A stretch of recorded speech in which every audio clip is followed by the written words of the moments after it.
Okay, guys, just going to wrap up the Hobart meeting on Sunday, the 6th of August. 9 races, so we'll try and get through them as quick as we can. The 2-year-old actually turned into a very competitive race. All honours with Maybe Jack, though. He did more work than anything, was there to be beaten, and actually similar to his previous win, he sort of found when he looked to be in trouble. So it's a huge tick. Ideal Corrada been good at its last 2 starts, actually. Didn't get enough credit for its Devonport run, so it might be able to sneak a win before the end of the season. And the well-bred Ala Felipe is another one. Still looks to switch on and off in its races, but there's definitely a motor there once he gets it all together. So, and also got good gate speed as well. So another one who might be able to sneak away with one before the end of the year. The second, bit of a bunch finish, so 4 might be a little of a query, but Entree Main Desserts led up the 3 wide line and got there on the line. Prince of Dawn, its gate speed's going to definitely had its chance, but its gate speed's going to take it a long way in Tassie. Sparkling just got in the back of the wrong horse down the back straight. Like 4 Smart Aces didn't take it anywhere, so no doubt should have beaten the first 2 home. Apart from that, couple back on the fence here didn't have the best of luck at all. Lord Stark was very well driven early by Samantha Gangel, lob leaders back from gate 7. Hard held up the straight, as was a horse on its back, Fly Like a Hawk, which I was talking about the sprint lane argument the other day. These 2 horses were climbing all over him, but they'd also taken the short way home. But I just, as I've said in the past, I've been critical of Lord Stark in the past, but his past 2 or 3, he might have just turned the corner a little bit. Like, he's still no superstar, but he might have another win or 2 left in him. The third, Resurgent Dream, narrow win, but she certainly deserved it. Was there to be beaten and dug deep. Swap Me, encouraging return, beat the rest quite comfortably. Rock the Casbolt, hit the line okay. Shadow Control, your own worst enemy at the moment. He just over races terribly, which means he can't finish off. But if he manages to settle in front one day, he might be able to dash home. So, and one in the race actually ran last, Roll West. I think it's a fair argument. Should have run 3rd at worst. Actually, might have a look at the replay. Was it race 3? Favourite Resurgent Dream, Swap Me. So here he is here, 3 back the inside. I'll just... So you can see he's almost the only horse in the race travelling at the moment.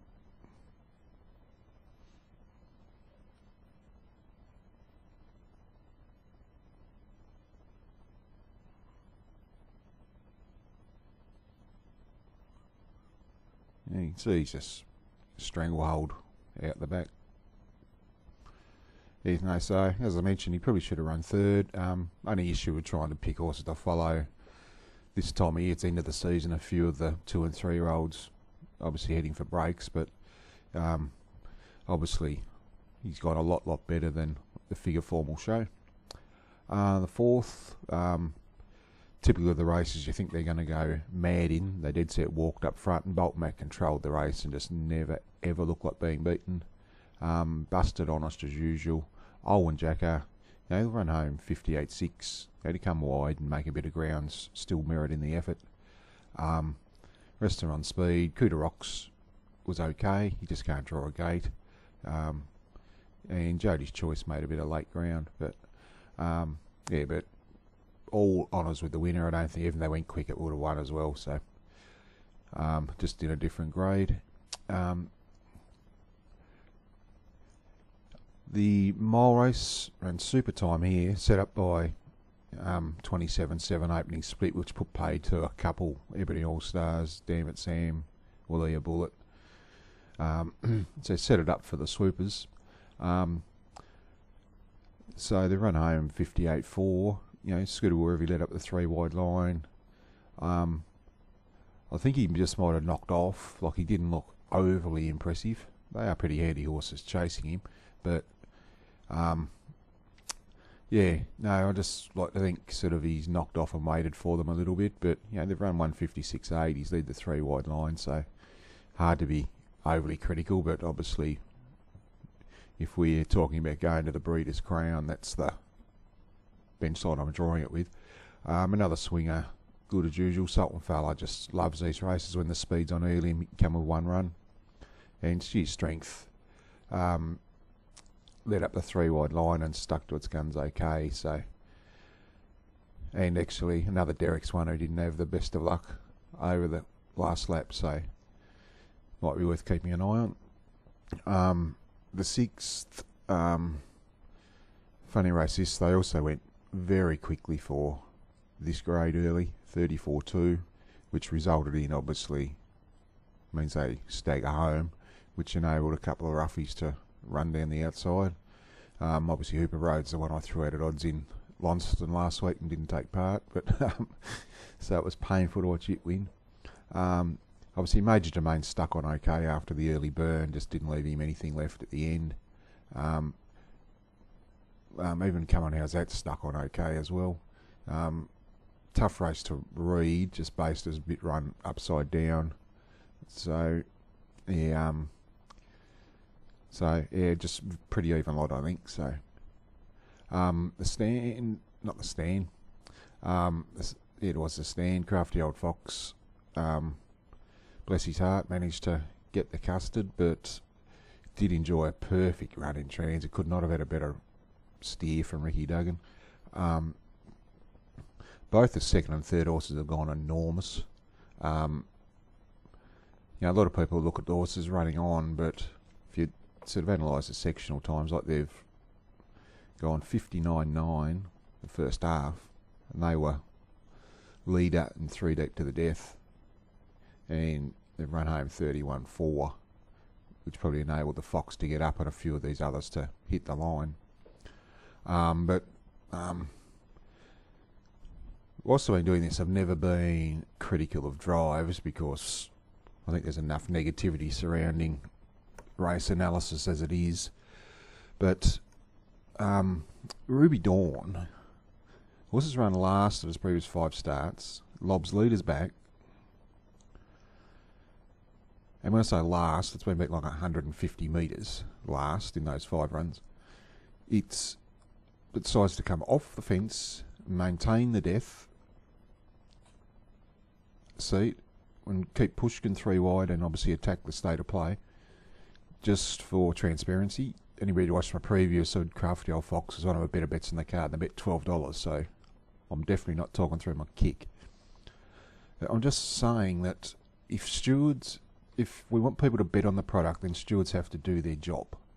I don't want to throw drivers under the bus, but seriously, what's the terminology they use? Not giving the horse its chance to maximise its finishing position or some rubbish like that they usually use. But to be honest, if any driver ever gets suspended for that rule, they should just take a video of this race in and say, well, here's Exhibit A. So that's just it. We all make mistakes, everything we do. I don't want to point it out. The one thing, if I keep it general and say there was a certain drive in this race that was terrible, that's unfair to the other 11 drivers in the race. People say, well, which driver? So, anyway, that's my rant there. So it's more about the stewards and the actual drive anyway. They're the ones who should be doing their job. The 8th, what's his chance? Mobile Claimer, win.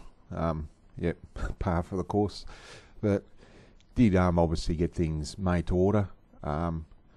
Gene's Majesty, every possible hope.